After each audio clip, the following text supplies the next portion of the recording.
Hi, my name is Cheryl DeBatt, and I called you all here together to review our new plans and goals for our current fiscal year that began on July 1st and ends on June 30th in 2017.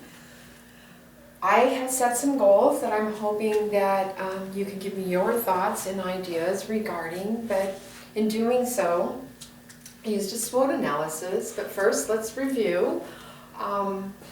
I would like to share with you our goal is to grow 1% over the next year for the next 3 years. Currently, we are running a good size budget, but of course we want to grow. As you know, when I took over about 4 years ago, Arizona was large and it went down, and our goal is to get it back up. We had lost a big grant and we had to make some adjustments in our programming and whatnot, but we're finally stabilized and we're ready to grow. So I put together a strategic plan, and I did it using our SWOT analysis, which is our strengths, our weaknesses, our opportunities, and our threats. So let's review those. Our strengths, of course, are our time in the community, being here since 1999. We have a very large organization that's based out of Las Vegas, Nevada. We're in 18 states, Guam, Virgin Islands, Puerto Rico, and we continue to grow. Our weaknesses here in Arizona is our inability to accept Medicaid, which we're going to talk about that, and I hope we can change that. We have very limited staff. We run 18 programs, and we're all stretched very thin. But we're going to hopefully talk about that, change that, and this next year is going to bring some different opportunities.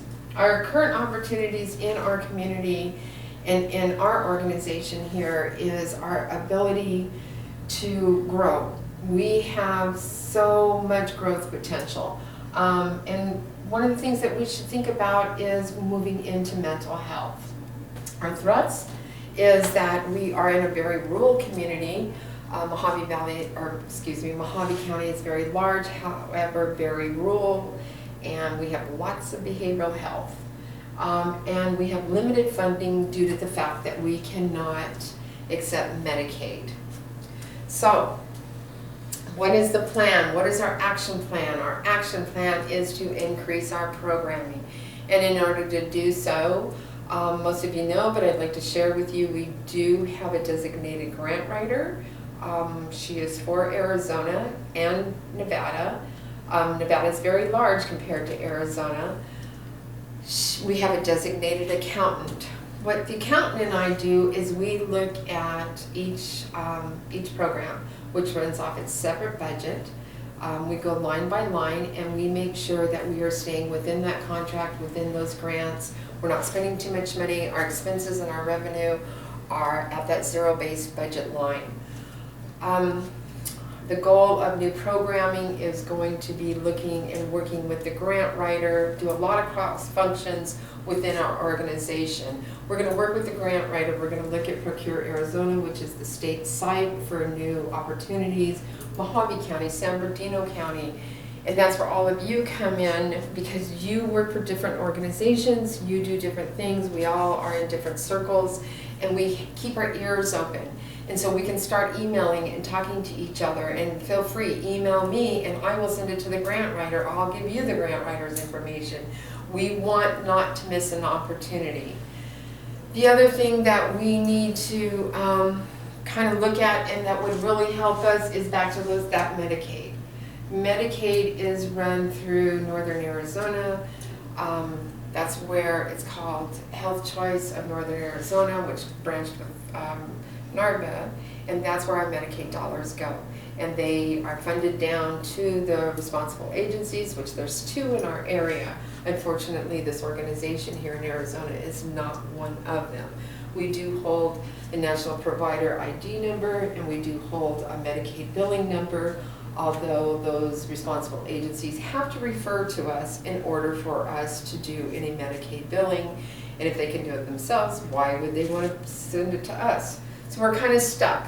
So what I would like to do is I would like to figure out how we can become a Medicaid provider.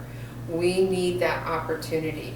We're limited with our grants and our contracts, and with everybody's on access, as they call it in Arizona, which is Medicaid. that restricts us. That's kind of one of our limitations. So I think working together, we can kind of get some answers and move forward with that. The other thing I have put together that I would like to discuss is our communication. We get together once a month. We go over what grants we've applied for, what got accepted. We go over how transportation's doing, which, as you know, is one of our big programs. We need to work on finding new programming. As I said, working together we can do this. We pull together with our creative ideas, our thoughts, and we need to find the gaps in the area. We need to find out what isn't being done. And there's lots of gaps in our area, as we all know, and bring them to the table and we can discuss them and put together a plan. And after we've done all of that, and then we get these programs going, then we sit down and we evaluate them. How are we going to find out if it's working? We're going to find out if it's working by those budgets, by doing those line items, by getting client feedback, by making sure that everything is working. And it's pretty simple once we get going, but we've got to check and we've got to recheck, and we've just got to make sure that we're not spreading ourselves too thin. By getting more programs, we're able to get more staff, which we see the growth. And then working with the accountant, we can make sure everything is in line and continue. The evaluation portion of it is the easy part. Getting it started and getting it going is where we are going to be able to work together. So what I would like to do is start emailing and video conferencing, and we don't have to meet in person. I am more than willing to travel all over the state to meet people. Most recently, I went out to Phoenix to look at some programming. That's our goal. Our goal is growth. Our goal is to increase that revenue. So I look forward to seeing you and answering any questions, and I think our next step is putting together a plan when we can get together and how often do we want to get together. I'm thinking every 10 to 14 days in the beginning, and then as things get going, maybe we can go back to every 3 to 4 weeks. So I invite your comments, and thank you for coming, and I'll talk to you soon.